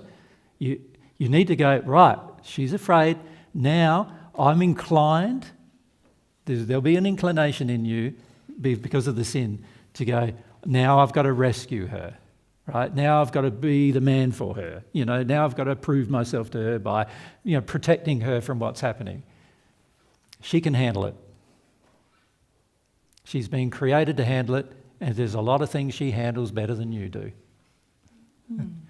And as women, we mustn't protect the fear in each other and be like, oh yeah, it's so bad, you're so scared, it's not safe. Correct. We can do that, I think, a lot in groups of women. So it does require some courage on the part of women to be able to stand up to men who make you feel afraid. Yeah, and just feel what comes up when Totally. Yeah. And the reality is we need to do that for our own selves, and waiting on men, which is what I do see as a sort of a general kind of attitude once women have some education, is the demand on men or waiting on men to sort it out. So really the feeling is so that I don't have to feel about it, which doesn't work. But we, as women, are more likely to do it before the men anyway. Yeah. And if we keep making excuses for ourselves, we just delay our own happiness, and we support the ongoing sin around us as well. And love would want to love. Yes. Love, your relationship with God will cause you to want to do that. Yeah. And to want to see how Jesus wrote up the sort of 4 kind of aspects of ourselves that we talk about. Yeah. When you begin your relationship with God, you want to see everyone has those 4 aspects of them. In that priority. And so in our sin, often we see the opposite gender as a physical and sexual kind of a being. Even if we say we want an emotional or a spiritual man, we have a lot of demands that they sexually validate us and make us feel physically safe, which is a reduction of them in this, not a reality of who they are. And men also in their sin have a tendency to want the woman to sexually and physically validate them. Either she's a sort of a trophy. Like a sexual object trophy. Like an object to display, or she's someone who provides them with sexual and physical validation, which is also a diminishing of the woman, of her true nature. Because she's far more than that. Yeah. And when you really grow in your relationship with God, you won't see people as genders anymore. They just will be individuals, Yeah. Thanks. You remember at the beginning, was it Friday morning, I said, how many of you are living alone? Put up our hands again, living alone. That's a lot, eh? This is why. All the things we've just been talking about. Yeah. Because there's no connection between the genders anymore. The men have a disconnection, and now women too have a disconnection. And many of you girls are trying to protect yourself from the men by being alone, by being separate, but also don't have the courage to, when a man is showing these kind of behaviour, to face up to it with him, to say, here you go again. You're being a mongrel again, man. You know what I mean? I think that's what we don't think we can say. I remember you've given me examples of, oh yeah, this is what I'd say to that guy in that situation. Yeah. I was like, wow, I can say that. I've got some friends at home, and in the first century I used to do this. Man, Peter, I'd put my arm around him and I said, Peter, you're being a mongrel with the girls again, man. And he was a total mongrel with the girls. Treated them badly, treated Mary badly all the time. And I said, "You got to change this, otherwise I don't want to spend much time with you, man." Yep. And I said to a group recently in Australia, the reason why I don't want to spend a lot of time with a lot of men is because of this one problem. They keep treating my sisters badly. You know, it's one we often get a lot of lovely sisters getting together, feeling their spiritual and emotional nature, and then the men come along and they treat them badly. Sad, but we would love to see. You notice in this audience, it's half-half, isn't it? Round about. How many men? Put up hands, guys. Right. How many women? Yeah, half-half, pretty close, isn't it? How often do you see that in a spiritual circle? Very rare. Now, that's because of our attractions, because we treat men and women the same. But at home, what happens is the men come along, they come along for a little while, we talk to them about their behaviour, they go away and they don't want to come back because they're all snotty about being, having their behaviour exposed, right? Why? It's going to be good for you. What I find is this is something for you to contemplate as guys. The more equally you treat the women around you, all of the women around you, your mothers, your children, your wives, whatever, and also friends, people you see, the more equally you treat them, the more those women are going to like you. So if you feel generally women don't like you very much, have a look at your behaviour towards them. And I'm not talking about being liked because you're superior and the girls look up to that. I'm talking about really being liked because of your personality and the way in which your character has developed. Yeah. Mm-hmm. Now, of course, there are many women who don't like me. There's just as many women who don't like me as there are men who don't like me. It's a pretty even, it's an even thing, But it's not because of the way I treat women. Yeah, it is. You don't meet their addictions and they don't like it. Yeah, it is, she says. It's a good thing. Well, it might be better to say there's an even number of both because I don't meet men's addictions either. Yeah. And obviously some people are going to be upset about that, but, that's good. If you don't feed an addiction of a person and they get upset, well, that's good. At least they're upset about something instead of getting their addiction met and not feeling upset at all, So we've got to learn to have the courage to stick by God's principles in our interactions with people. But that means it's going to be a bit tricky for women, probably more than men initially, because men revert to violence more frequently than women do about that. Now, when I say men revert to violence, I'm talking about physical violence and sexual violence. Women revert to emotional violence. So many of you girls are very good at emotional violence, right? You've learnt to be, you've had to be, in order to compete with the man's physical and sexual violence. So that is something you will need to address too. But, the reality is, because most women are a little more connected to their spiritual nature than most men are, the reality is that most men are more divorced from it. Yeah. We've been encouraged to be for centuries. My own father encouraged me to do that. Took me out shooting, hunting, fishing. We'd jump off cliffs. Do you think the girls would do it? They weren't crazy enough. They thought, I might get hurt. Many times we got hurt. We did, many times. You jump off a 30-foot high cliff and into the river. There's all sorts of potential dangers, and quite often I would come out of it with my back hurting and my legs hurting and whatever else hurting, and quite often the nether regions hurting and everything, and everyone's going, yeah, wasn't it great? Yeah, let's do that again. Can we go higher? Can we go higher? You know, you get out the motorbike and off you go, and you're revving around on the motorbike and jumping over jumps and doing all these things in the air most of the time.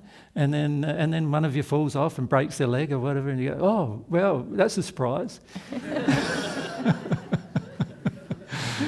You know, these are how men prove themselves to other men, but, you know, often we do very illogical things, if you think about it. You know, our body has limitations and we don't respect them at all generally. Women respect the limitations of their bodies usually more than men do, because most men are there trying to bravado themselves through everything. And yeah, you know, I've been brought up the same as you guys, with the same. My brother, Mary's met my brother, Mary's met my father. She knows what they're like. They have very little respect for women. Yeah. Mm-hmm. I think the first time I met your brother, he didn't talk to me, he talked to you in front of me about me. Asked about me in front of, with you, yeah. Yeah. Yeah. Yeah, it's, you know, if I had asked my brother or my father today what Mary's vocation was, they wouldn't be able to tell you. I've lived with Mary for 17 years, 18 years. And they still wouldn't be able to tell you. Because they're not interested. They're interested in themselves and they're interested in the woman there. In my case, my mother, her name's Maxine. They're interested in Maxine looking after them. Yep. You know, she cooks for them, cleans for them. You know, up until my father, recently my mother got cancer and is very, very ill. For the very first time in his life, my father started cooking. He's 80 or something, isn't he? Yeah, he's 80, yeah. 81. Yeah. Very first time. I've never seen him cook a meal. I used to cook a meal when I was a child 3 times a week for our family. I'd never seen my father do it except if it was a barbecue. Yeah. You know, I've never seen my father wash the clothes, ever. I used to do it twice a week. I got paid for it. I set up a deal with my mother. I could see my mother was working. She occasionally had a little 5 cents here and 10 cents there, you know. And in my childhood, I said, Mum, rather than you do it, I'd like to earn some pocket money. Would you be all right if I cleaned the bathroom, did the washing for you 2 days a week, and also cooked 3 meals a week? She says, yeah. That's how I got my first camera, by saving up and using that method. So, you know, I recognised at a very young age in this life that women were treated quite badly, expected to do all of these things that the guys didn't want to do. And, you know, every second weekend, my father would go for 3 days off. This was his recreation time. He would work 5 days a week. Well, at that time it was 5.5 or 6 days a week he would work.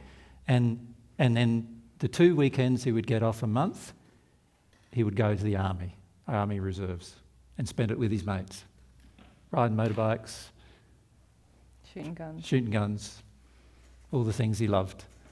And my mum was just left home. Yeah. So you can understand why many women feel very offended, yeah, with men's behaviour. And I do understand why many of you girls feel like you want to protect yourself from men. I get that. But it's far better to have the argument with them that's necessary. Otherwise, they will continue to think that their behaviour is fine.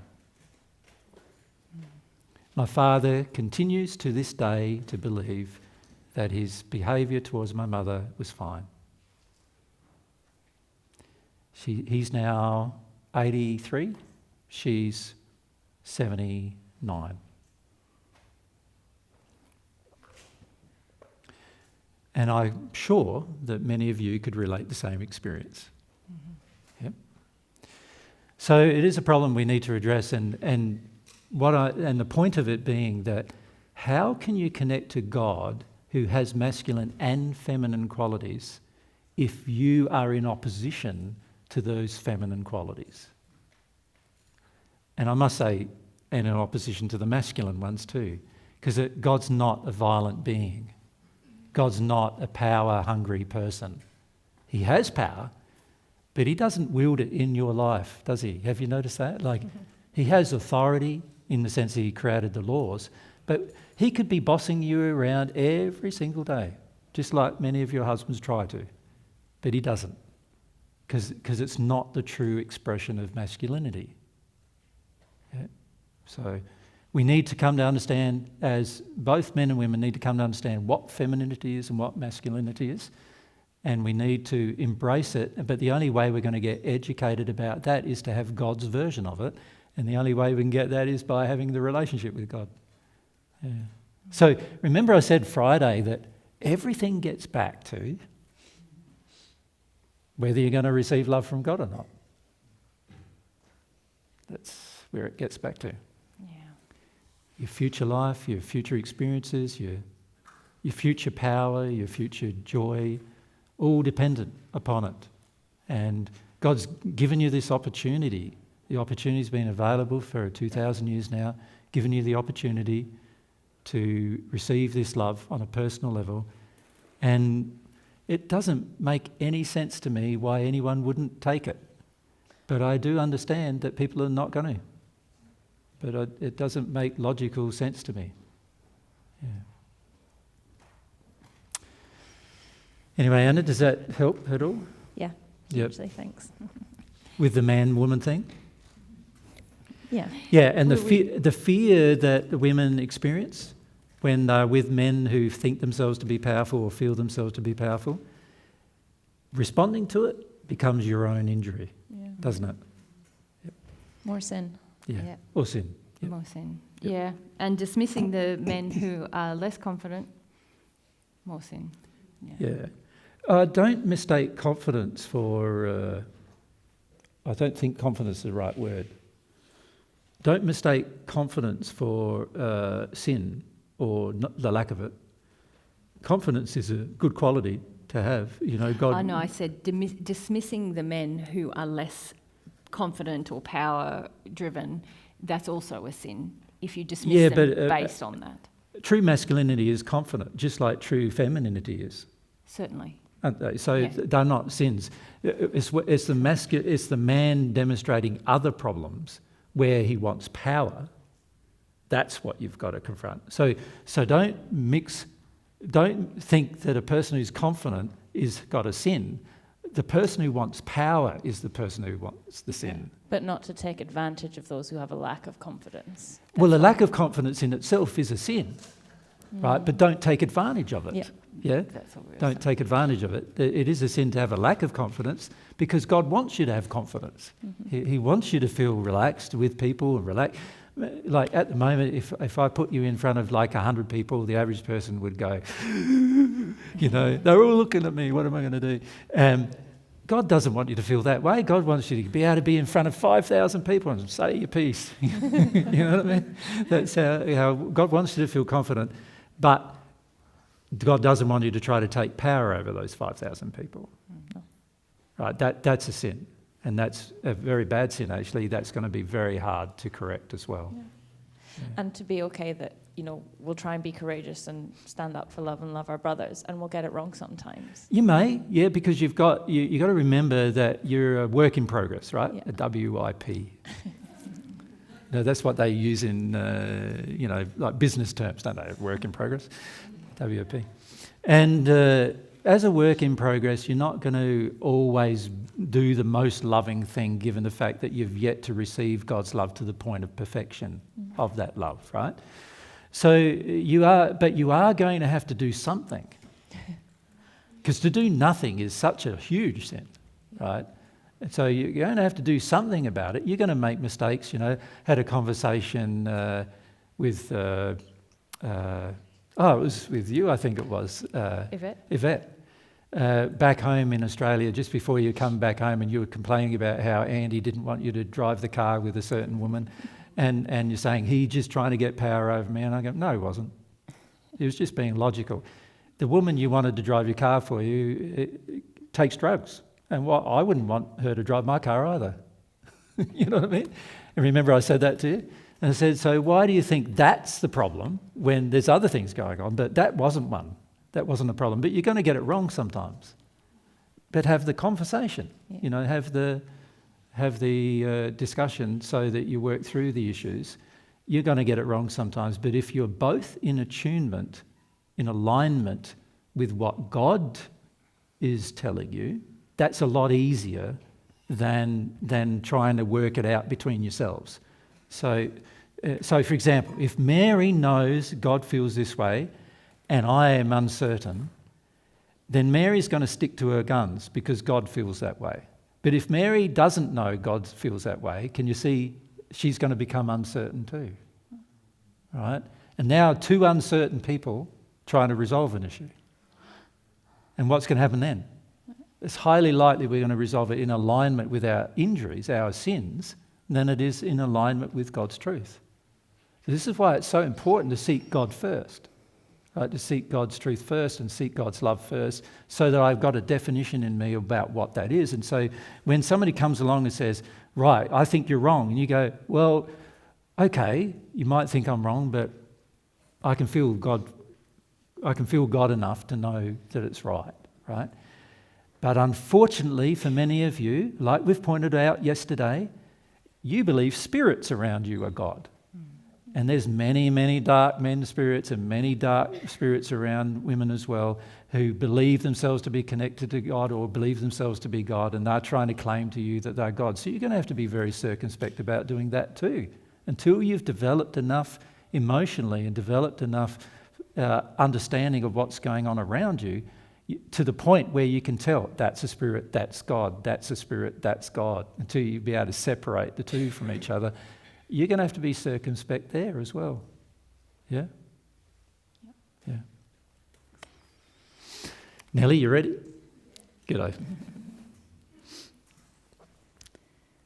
So I feel angry towards men in my life. Yep. I realized with the channeling. And I also realized that I wanted to keep angry. Yes. I wanted to hold anger. Yes. And I wanted to justify, basically say they are bad and will keep them out of my life. And Yes. Yeah, this is the dangerous thing. When we have emotions of sadness that we want to gain power over, we get angry. When we get angry, we can use justice, our internal version of justice, as a desire to stay angry. So I'm not giving up my anger until they all change. Until the very last one of them changes, I'm not being less angry. As soon as I see, so you might meet 5 men who treat you nicely and then 1 man doesn't. See, there you go again. There's their real nature, that kind of thing. And this kind of behaviour is actually disabling you from your own loving progress. Do you follow? yes, So the key is to look at the internal ideas you have about justice. You see, God's version of justice is very different to our own. God's version of justice is related to one primary thing, and that is the person repentant or not? Right? If the person is repentant, then of course mercy can be shown. God shows mercy to everyone who's repentant. If a person continues in their behaviour, they are demonstrating that they are not repentant. Now, I'm not suggesting to remain angry with them. I am suggesting if a person isn't repentant, re-entering an arrangement of some kind with them, like a living arrangement or partnership or whatever with them, or even a relationship with them, is dangerous, because they are going to continue to do the thing that they did before. So let's say I'm a man and Mary and I are together, and I am a man, so I should say it like that. I am a man, Mary and I are together. I forgot for a moment. No. And Mary and I are together, but I decide I'm going to cheat on her sexually, right? I decide that, somebody I meet in one of these audiences looks prettier or whatever. So I cheat on her. Now, Mary would probably straight away feel that. straight away anyway. But, and find out about it. When she does find out about it, when does she re-enter a relationship with me sexually? If she wants to, because she might not want to ever again. That's her right, if that's what she wants to do. But if she wants to, what does she need to be very careful about doing? She needs to be very careful about thinking that because I say I'm sorry, that I'm actually sorry. Does that make sense? She needs to wait, really, until I have dealt with the emotions that caused me to have the desire to do such a thing, because if she doesn't, I'm likely to do it again. Huh? But that's not I've still got to deal with my anger. Yeah, so regardless. she can release her rage or anger about how, I've done that and broken our bond. I'm not broken a piece of paper. I've broken a spiritual, emotional, sexual and physical bond, right, by doing that. So she could be upset about that being broken. She'll get to a point where she's perfect, where she wouldn't even get upset about it, but that doesn't mean that she would re-enter the relationship with me. Right? She would be firm. And what I see a lot of men doing, but I said I'm sorry. Don't you understand how sorry I am? I said I'm sorry, but I don't see them being sorry enough to actually deal with the reason why they did it. Right? God expects you to be sorry enough to the point that you actually deal with the reason why you did it. Then, from God's perspective, you're sorry. That's what repentance is. So, Mary would be wise to wait for me to have God's version of repentance before she re-entered the relationship with me. Does that make sense? Did you have more to your question, Nellie? No.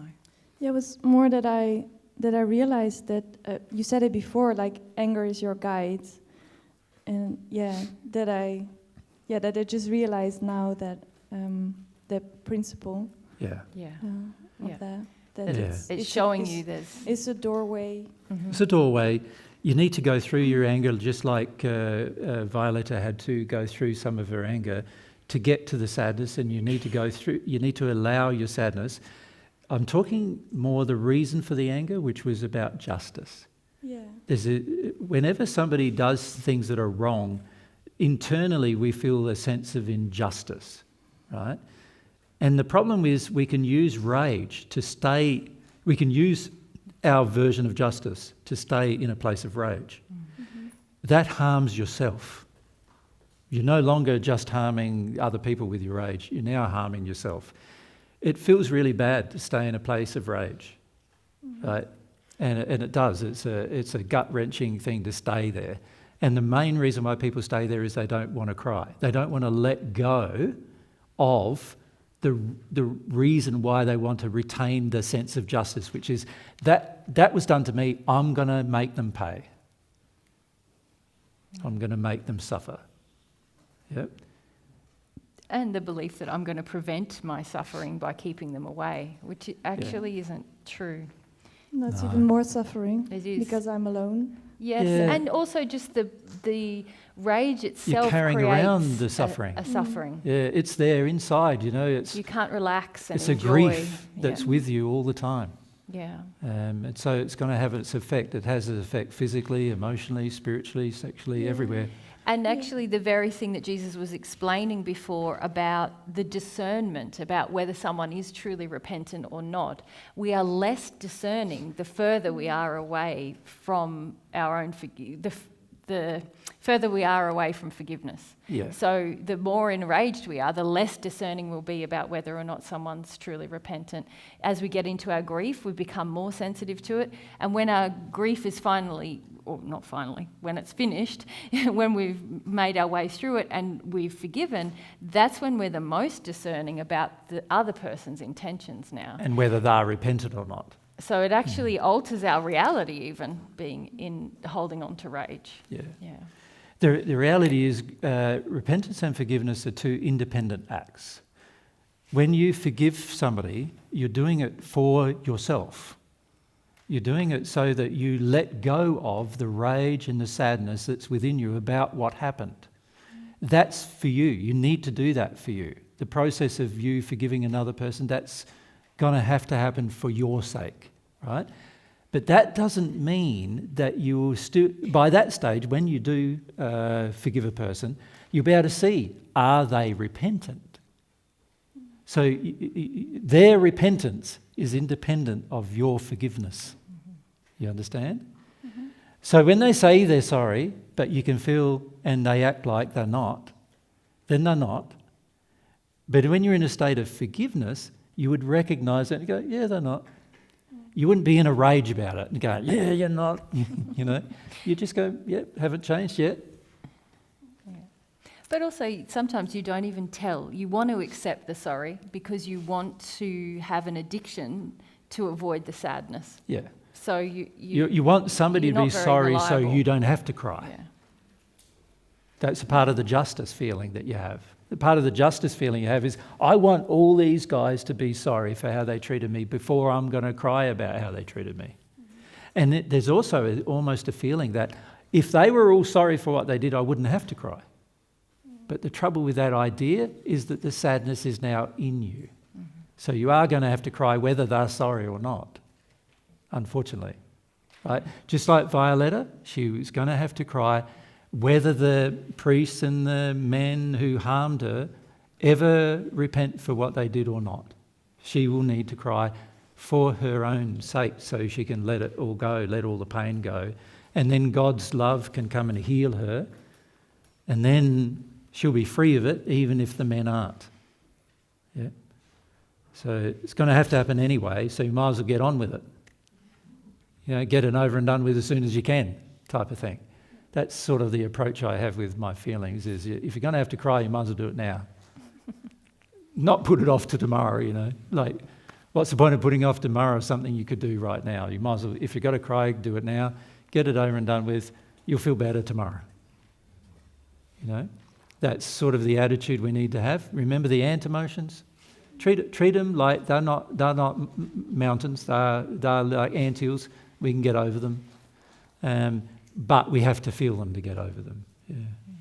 So the injustice feeling in many women, which many women have, and I don't know if you notice it, but you will notice it when you release your own injustice feelings, how many women are carrying around injustice feelings. It's quite intense. Mm-hmm. I understand why they are, because most women have been treated so unjustly most of their lives, many times without even realising how unjust it's been, right? And when they do, they get pretty upset about it. But even when they don't, there's some kind of soul knowing that it's been unjust, right? And so there's a lot of anger in many people and many women. There's a lot of anger about this.